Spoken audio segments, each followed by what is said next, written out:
Hello and welcome to session 9 of Doubting Climate Change, the Role of Public Relations in Creating Doubt about the Science Behind Climate Change. Today we're going to be looking at big oil perception and the way that the oil companies have followed the same trajectory that the big tobacco companies followed created back in the 1950s and 60s.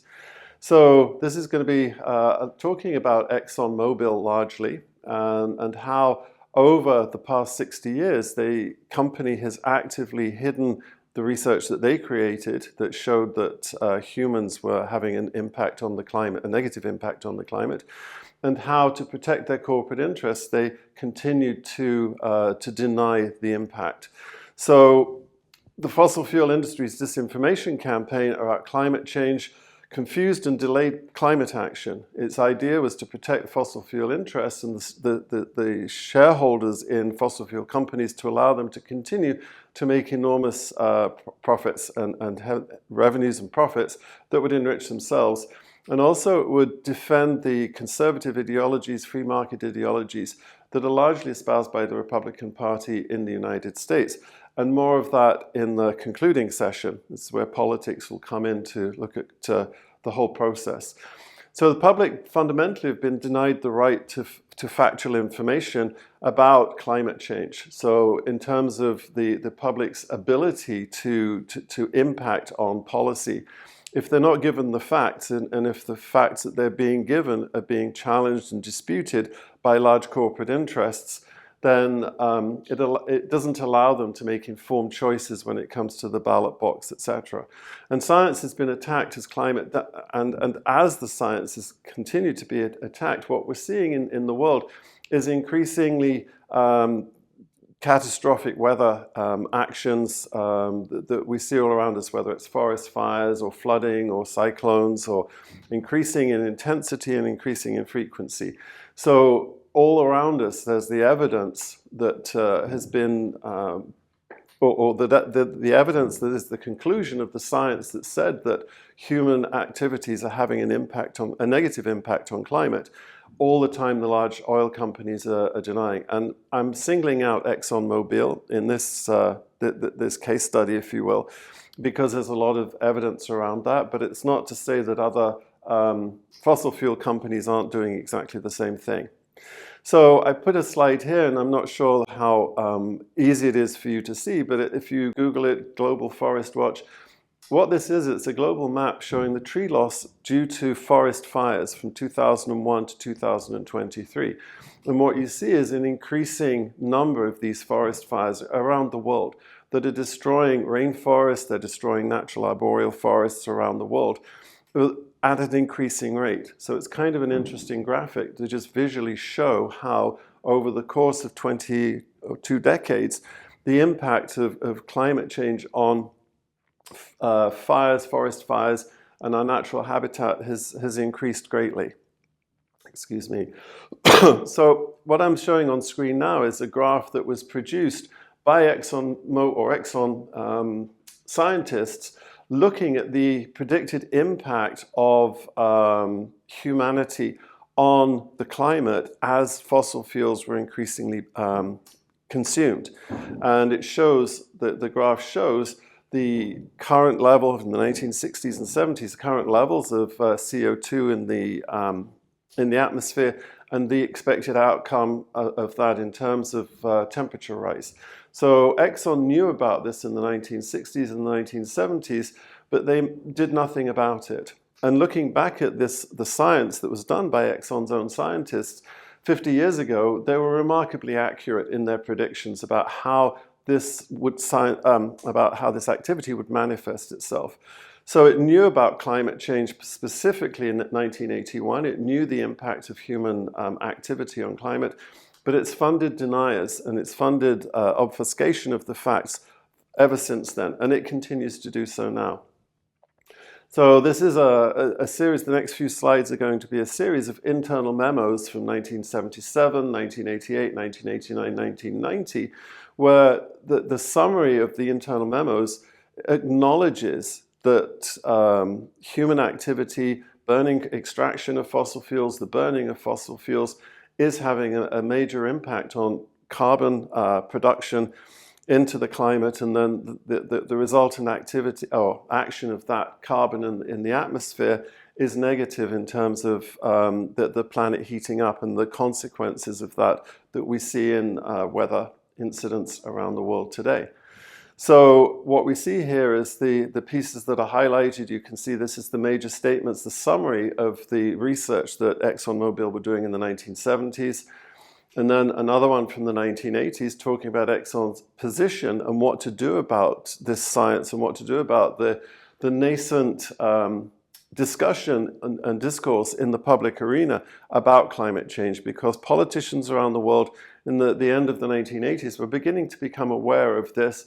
They were beginning to have concern about it, and so the discussion became more public. The science that climate scientists were doing was increasingly funded, and it was becoming, the work was being published.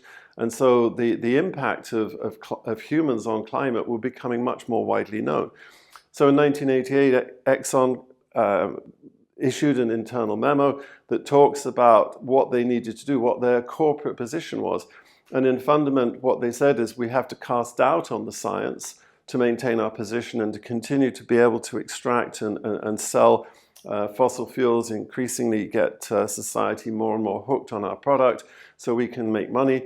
And one of the tactics was to use both sides approach, and it was to confuse people. So urge a balanced scientific approach. And when we talk about a balanced scientific approach, if you remember from the case study where we looked at the tobacco industry and where we looked at vaccines, the notion of a balanced approach is to present the science, evidence-based science on one hand, and then a challenge to that on the other hand, irrespective of the weighting on each argument, but to present them as two arguments so that in the public domain, people think that they're two equal voices. They have equal weight, they have equal evidence behind them, when in fact that's not the case.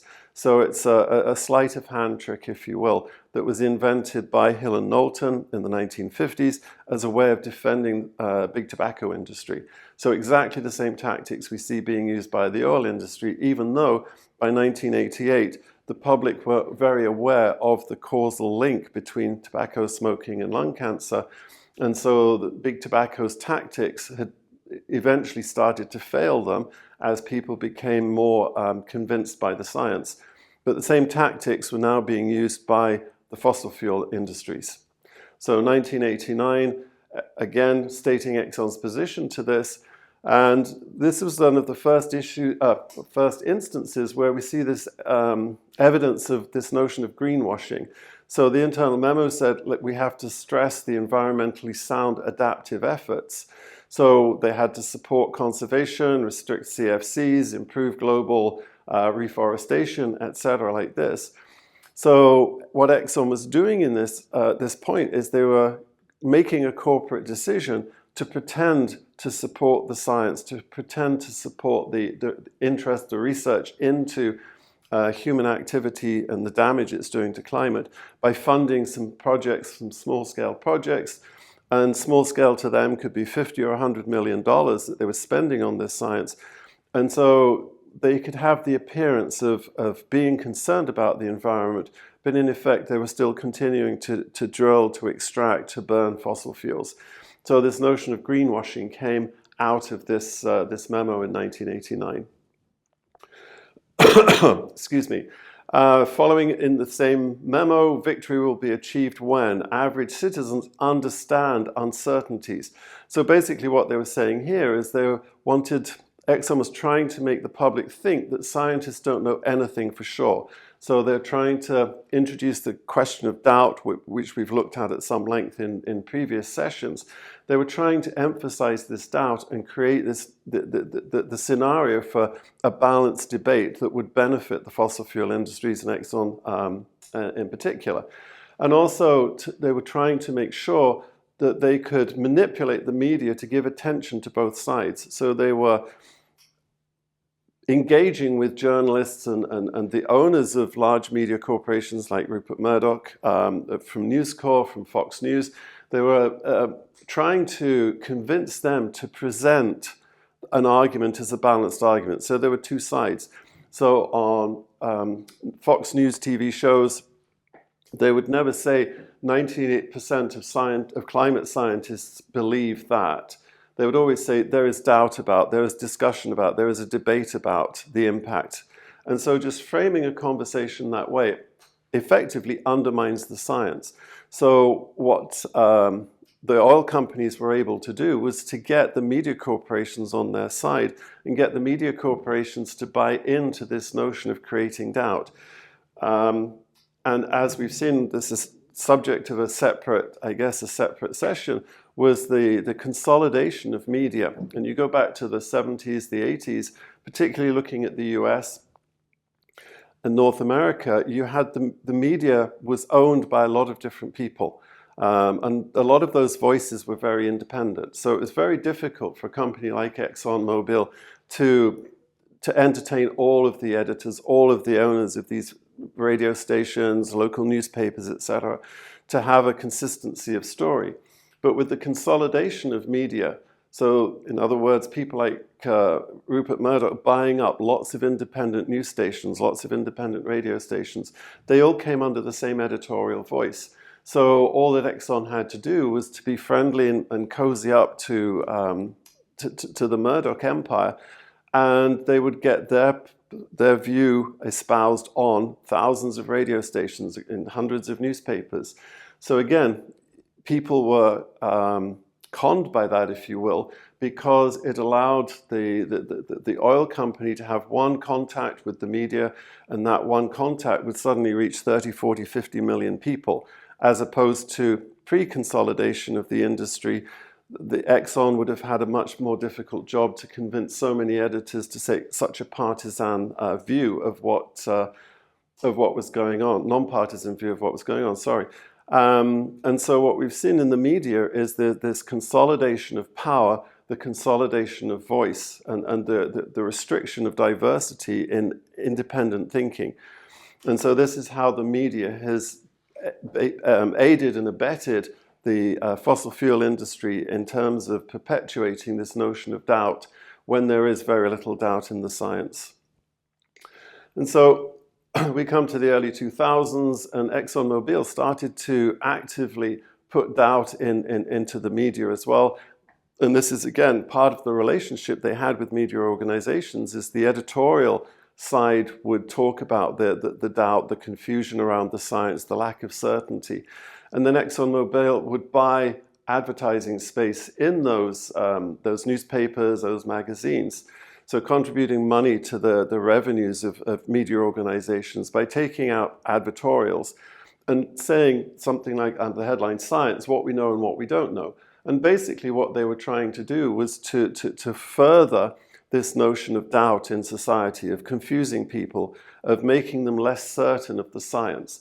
And they employed the same tactic of employing scientists who weren't climate scientists, who would talk about the science as if they were experts in the field and try to undermine it by nitpicking, by taking small details out of the science and questioning them, and on the basis of that being able to question the whole body of science, as we saw in last week's session around vaccines. So exactly the same playbook in play.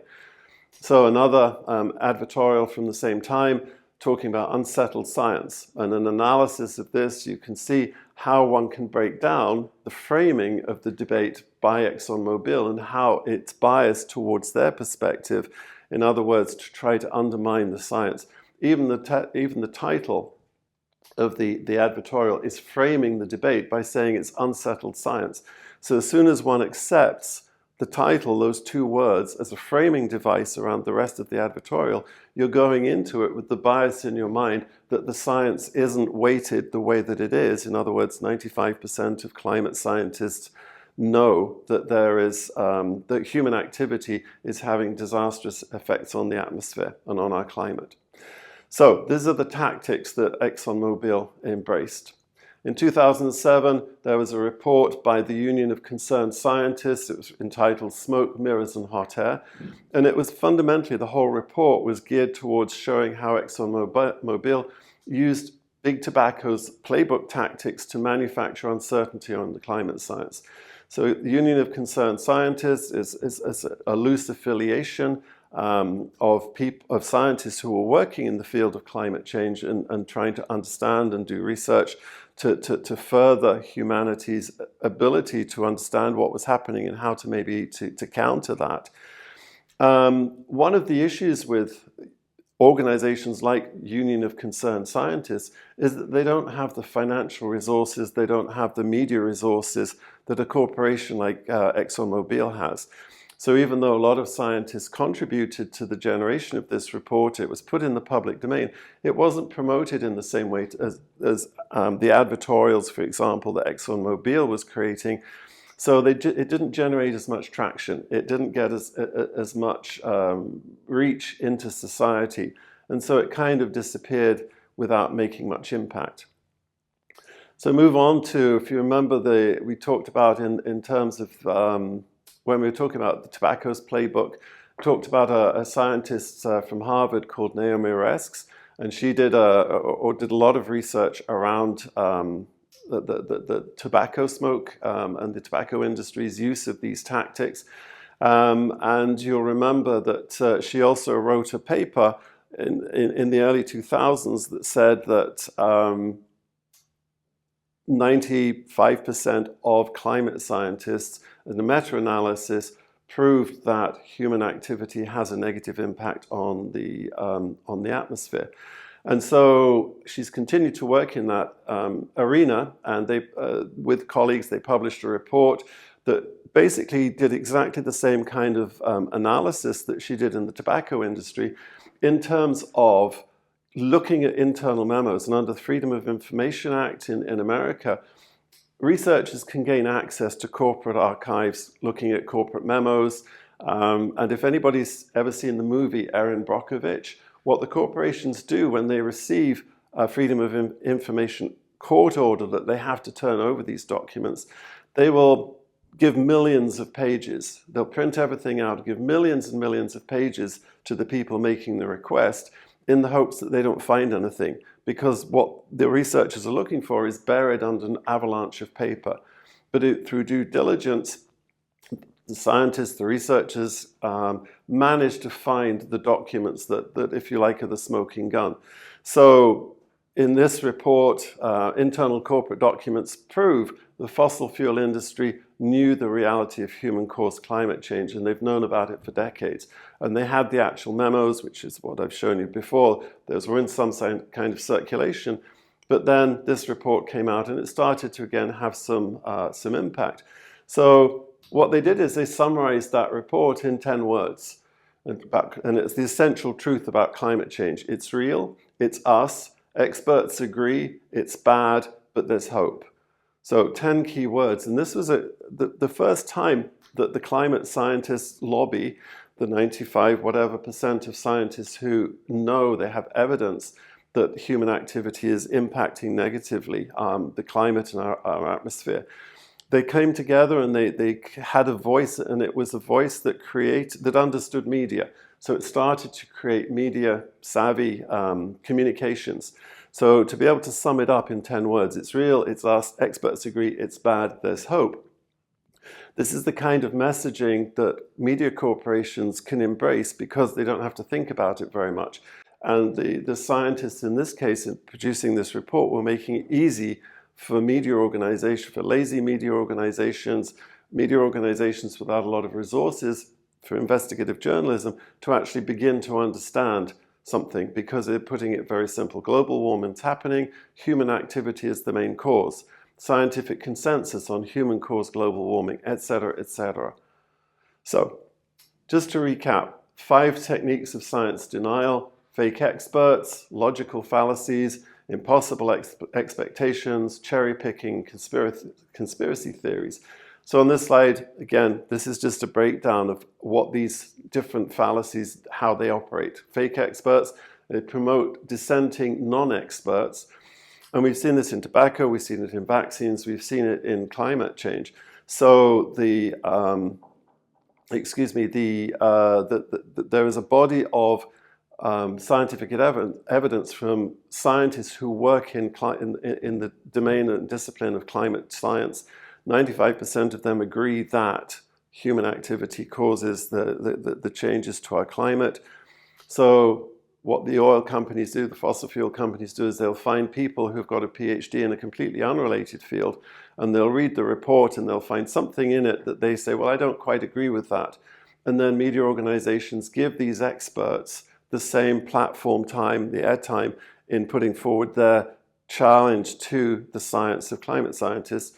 And the media don't ever pick up on the fact that these are not climatologists. So you have this notion of fake experts, etc. You can read on the slide these different fallacies that are used in the challenge to the climate science. So in particular, ExxonMobil's disinformation campaign has had 5-6 key elements. Manufacturing uncertainty, we saw that in the advertorials. Information laundering, we've seen that again in the advertorials.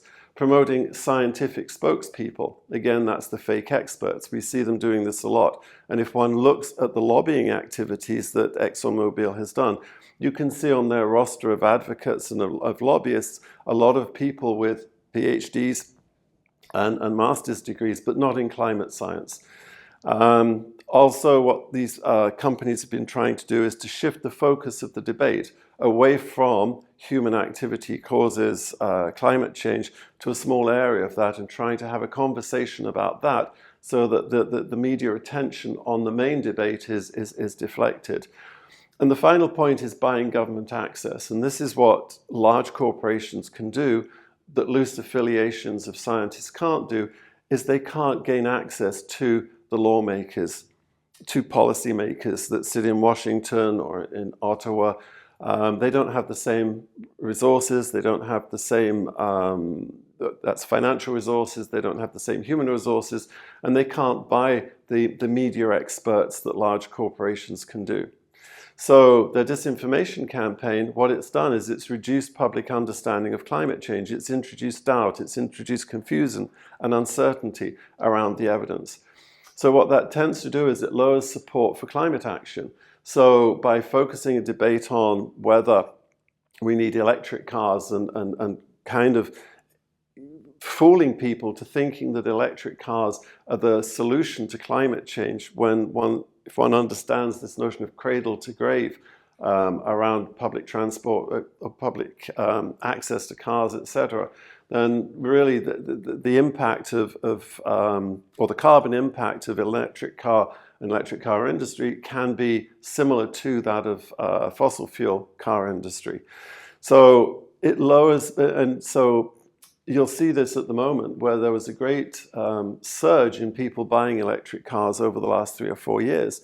And there's been a real decline of people buying new electric cars around the world as governments have realized that the electric cars aren't the solution, and their policies to embrace electric cars are changing because what happened, the Exxon has been able to put disinformation in, and it lowers public support for changes in society. So whether electric cars are the solution or not, there's less willingness on behalf of individuals to give up something or to change their behavior to support climate action. So we talk about it, and what we've been, as a society, what we've been convinced to do is to think about it. It's a problem that somebody else has to do something about. I'm not prepared to do something about it myself. So this is one of the, if you like, the positive outcomes for Exxon, negative for society, of their climate disinformation campaigns. It also has cancelled out any accurate information. By challenging the evidence-based science, ExxonMobil has been able to put their own science into the discussion. And as I've stated several times before, the science of climate change has been created, the data has been created by climatologists who spent their entire careers in that field. The science put forward by ExxonMobil potentially hasn't been put forward by anybody who's been working in the field of climate. So what we've seen, and we see this really happening more and more in our society, is there's a political polarization along party lines. And I'll talk more about that in the final session. But also it reinforces climate science. So the lack of public dialogue and debate and private conversation around climate change. we kind of shrug our shoulders and move on to the next thing, because now we're in this period of inertia where we feel we can't do anything ourselves. It's something that the government has to do, but we don't want government regulation and restriction, so we vote for political parties that are deregulatory rather than imposing regulation. So we're kind of going on in this closed eye mode, and we're not really embracing it as citizens in terms of our actions and our discourse. So just as a closing here, there's some research that was done by The Guardian that revealed the 20 companies around the world that are responsible for more than 30% of all carbon emissions globally. So you think about that, all of the carbon being emitted into the atmosphere, 20 companies are responsible for that. These are the 20 oil companies these are the companies that are drilling, and it shows the tonnage that they put out into the atmosphere since 1965. And what you'll notice is there's two colors. The darker color is the state-owned corporations, and the yellow color is the privately owned organizations. So the private organizations are the ones who are chasing profit for their shareholders, so it's all about money. The nation states that are drilling and extracting oil, it's about global power. So you have these two notions of power and money that are driving all of this. And both power and money are very temporary things, because if there's no planet left, or the planet we're going to be living on in 200 years is going to be vastly different to the one we live in now, perhaps money and political power have no relevance to the equation, but these are the things that are driving the whole industry forward. So greening of planet Earth, just to put another aspect in it, and again to show how other industries do the same thing. In 1991, a film was made by the Western Fuels Association. It's largely it's an advocacy group for the coal industry in the United States. They produced a 30-minute short movie called The Greening of Planet Earth. And it used experts, and I put it experts in inverted commas because they were cherry-picked experts from various different fields, none of them climatologists, to argue that rising CO2 levels in our atmosphere stimulate plants to grow, which these growing of plants, it causes some kind of temperatures to rise in the winter around the globe, because there's more vegetation, there's more biological activity around this, and that indirectly stimulates plant growth. So what they were saying is that all of these emissions into the atmosphere are actually a good thing, because it's stimulating the renewal of rainforests, etc., which was complete nonsense. But the film was created by a lobbying group that had access to government, so they managed to get the film shown in the White House. It was screened repeatedly in the White House to anybody who would visit the White House to talk about these things. It was shown to policymakers. It was shown to visiting politicians from other countries. And it was distributed by the Western Fuels Association to thousands of journalists. And it was a very effective campaign, because what it did is it undermined, again, all of the evidence-based science. And it was also, this is where the United Nations maybe doesn't do exactly the job it should be doing in terms of protecting the environment, is the film was promoted at the 1992 United Nations Earth Summit, where they introduced the Framework Convention on Climate Change. So we see that even in that kind of process, which we expect to be being done on behalf of the benefit of all the citizens of the world, because this is what the United Nations is fundamentally established to do, we see that they allow bias into their conversations. And so we have to safeguard against that bias in these global organizations. Skip forward to 2024, 2025. So we have the return of Trump, and one of his mantras going into the election was drill, baby, drill. And what we've seen in his recent cabinet appointments, that there's a large number of his cabinet picks are very much pro-fossil fuel energy and against any notion of climate change. They're fundamentally climate change deniers. And as you remember from the last session, I talked about Robert Kennedy Jr. being a vaccine denier. Well, we see the various people, and this isn't all of the people in his cabinet, but a large number of the people in Trump's new cabinet for 2025 and for the next 4 years afterwards are climate change deniers. And the policy is going to be to increase fossil fuel extraction, to reduce the impact of electric cars in society because they want people to use gas to fuel themselves. So there's going to be some kind of schism maybe between Elon Musk's Tesla interests and his political ambitions, and that'd be interesting to see how that plays out. But fundamentally what this means is you've got a nation of 360 million people who are going to be tearing up all of their conventions, all of the work that's happened in terms of protecting the environment and the global influence that they have. So it's going to be an interesting ride for the next 4 years.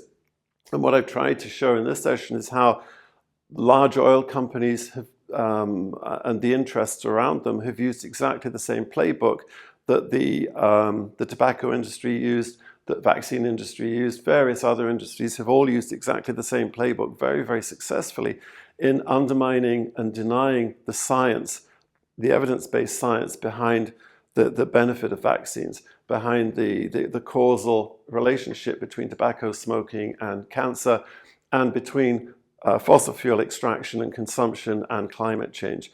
And the impact on these have gone from individual through to global. And so it's exactly the same playbook. And the media is a co-conspirator, if you will, in this process because they don't challenge politicians. They don't challenge the large corporations. They've got to a point where they just pretty much accept what they're saying and present it as a debate in society rather than distancing themselves from it. And if you remember back, I think, to session 1 or session 2, I put up a slide that showed that the BBC had recently evaluated the process on how they deal with these controversial things. And they said that providing a balanced discussion does not mean giving equal weight to both sides in the discussion, because then that has the illusion that there is a balanced discussion of equal weight. So what they've realized is that by not having a policy around that, that they have encouraged discussion and the presentation of a debate as having equal weight around these issues. And so, unfortunately, what the BBC has done is not a practice that's being undertaken by other corporate media organizations who are going to continue to promote these things as having equal weight when the evidence is very much not equal. It's very much in favor of human activity creating climate change rather than that not being the case. So with that said, thank you for joining me. I look forward to seeing you in the concluding session.